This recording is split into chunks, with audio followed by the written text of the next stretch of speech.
what do I tell my son when he go to his friend's house, go to school? What do I tell him? The police is nice? The police gonna kill you?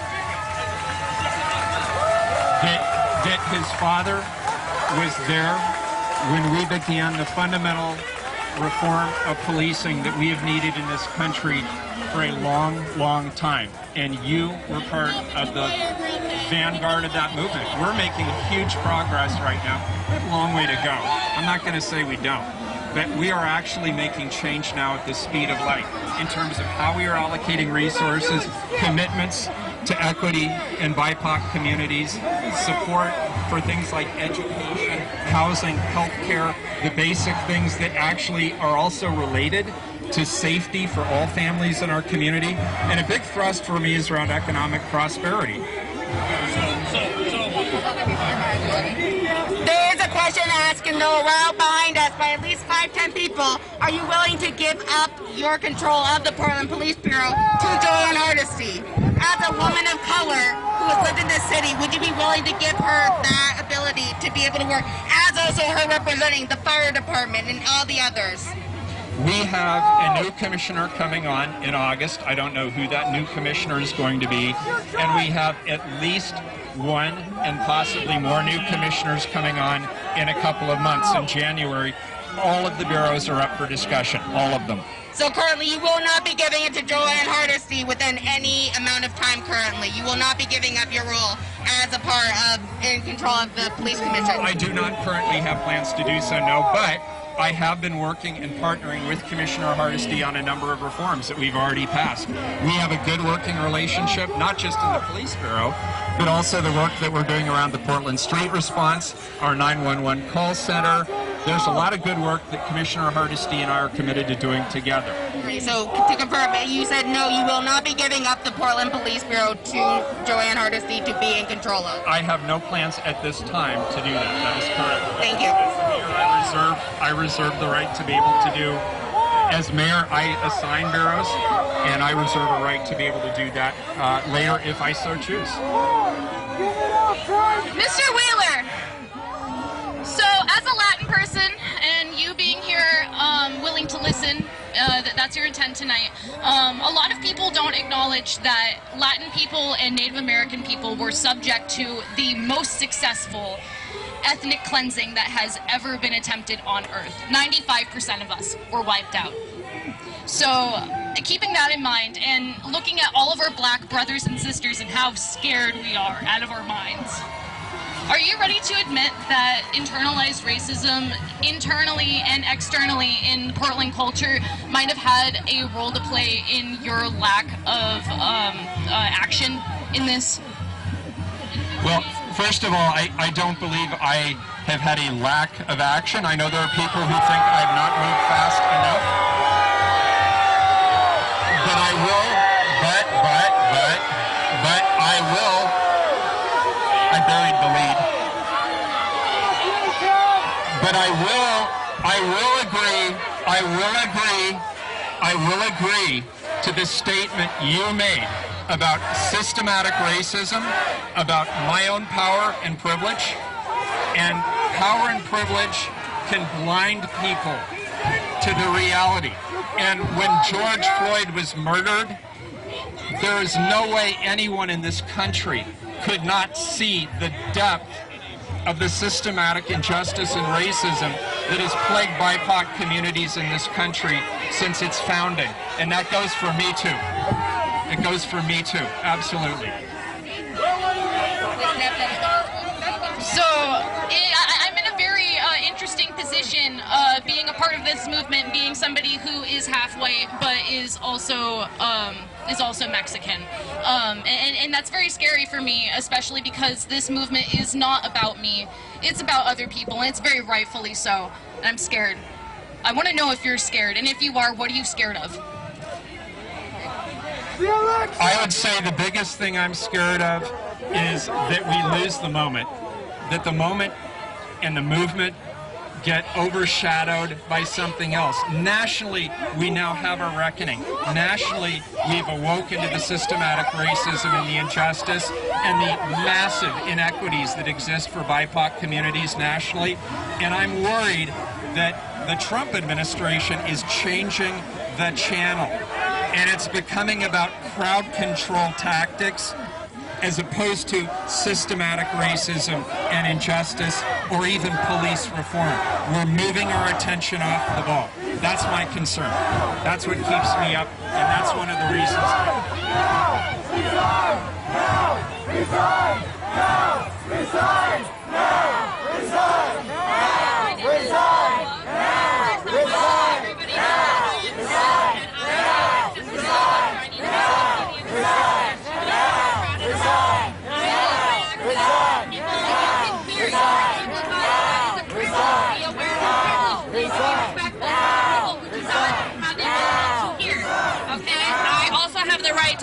A question and have a response from the mayor. So please, can everyone move back? Just a few steps. Please move back. Thank you. Thank you. Everybody step back. Take a step back. Okay. Step back. First of all, I want to understand something. From day one, the Portland police have used flash bombs, tear gas, and other tactics against protesters. People who are disabled, whatever accessibility they have is already lacking. So when there's added escalation with the police, our access is gone and we're at risk. We're in danger. I want to know and I want to understand that when you say it's the Fed's fault, they're the ones to blame for making the situation worse. They're the reason that we are being hurt. I see you blaming the feds. I don't see you taking action because the feds haven't been here since day one, but you have been. So what are you doing for us as a community? What are you doing for the disabled community? You have to stop gaslighting us. You have to be honest and direct with your answers. Philip, it's good to see you again, and I appreciate the question again. I am not blaming the feds solely. I am absolutely calling out what the federal government is doing here in the city of Portland because I do believe fundamentally it is a threat to American democracy, but that does not give any of us the excuse or the opportunity to ignore what our own responsibilities are here. I am standing in front of you as the mayor and as the police commissioner, and I am taking full responsibility and accountability for the actions of the police bureau. And we are. We actually are. Philip, you can disagree with whether you think what we have done is enough right now. You can disagree. Honest people can disagree. Portlanders can disagree. But we have already made historic changes. We've already redirected funds, and we have a lot more work to do. And by the way, I'd love to see a lot of this energy turned into working with us to make those additional changes. It's not about me, it's about you. It's about you. It's about you. It's about all of us as a community. As a community.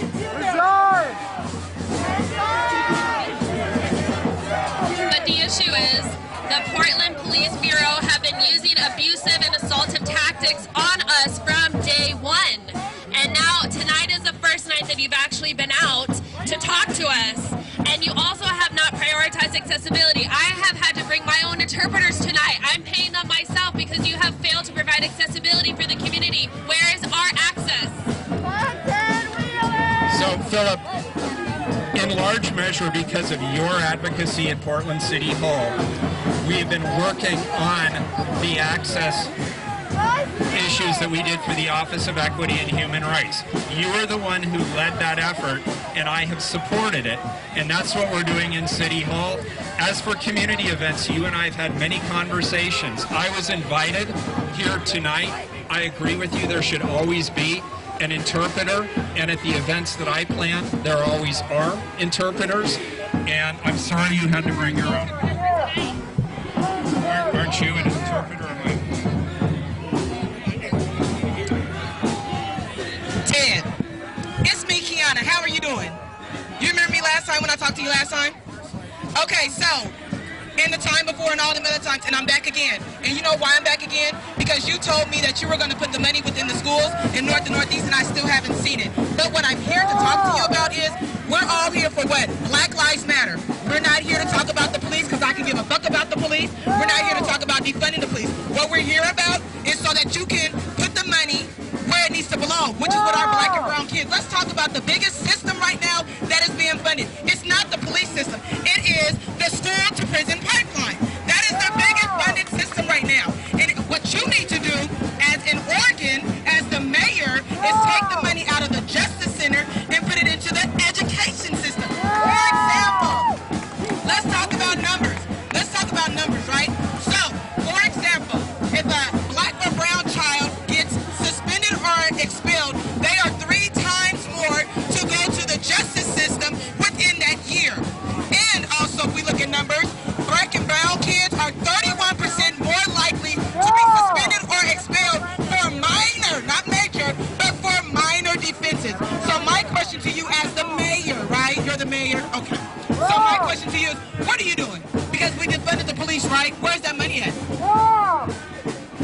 I think after all the years you and I have been together, we now are aligned, and we are in agreement on something really important.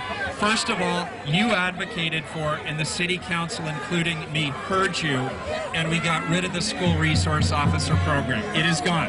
And we are reallocating those resources back into the community. They have not been allocated yet, but you are 100% right that the biggest inequity is around education. Both access to education, support for young kids in their educational endeavors, and then opportunities for job training or pathways to higher education when they complete their primary education. And I am extremely passionate about that, and I agree with you, and I'm very excited to keep working with the people that we have. I'm the chair of the Children's Levy. The Children's Levy, allocates a lot of money to early childhood issues. I've been a big supporter of Kairos, PDX, and Kalilad. Those are all really important efforts, and I will continue to fight alongside you to do that. So one more thing. We talked about the Children's Levy last time, right? And yes, you are on that committee. But my question is, where are their funds going? Because those funds aren't going to North Portland schools. Those funds are going to Northeast Portland schools. Those funds definitely aren't going to East County, where you guys had gentrified North and Northeast and sent all of the black and brown people to. So if you're on that committee and you're sitting here saying that you're aligned with me, that you agree with me, what do you do? So the Children's Levy, we cannot direct resources, I believe, directly to school districts. We can't just transfer the funds to other governments, but what we do is we actually allocate those towards school support, early childhood. A big thrust is early childhood support, and not just for the kids, but also for their families. Child care is critically important. A lot of our families are struggling with access to child care, and that creates problems because if you have a 2 or even a 3 job family, they can't necessarily do the things they need to do to support their kids the way they want to in the education system. And we cannot allocate the Children's Levy outside the city of Portland, but we do have partnerships in all of the school districts within the city of Portland. I would love to actually see the Children's Levy model replicated statewide because it's a very effective and accountable levy, and I didn't know about your enthusiasm for it. I'm really excited. I feel like we have found alignment on that issue, and I appreciate it. Sure. So the money that you guys quote unquote defunded from the police department, maybe approximately 30 days ago, when we first started coming out here, where's the money now? So a big chunk of it has been allocated towards a program that is being started by Commissioner Hardesty that elevates black youth. It's like a black youth. It's not an advocacy program, but it's a mutual support and coaching effort that Commissioner Hardesty is leading. A lot of it has gone into the street response.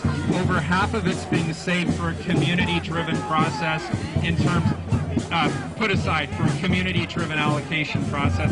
So it has not yet been allocated, but it will be through a community process. I'm not sure. I believe that's happening through the Office of Community and Civic Life, and I don't have the specific timeline with me tonight. But if you give me your information, I can get back to you on that.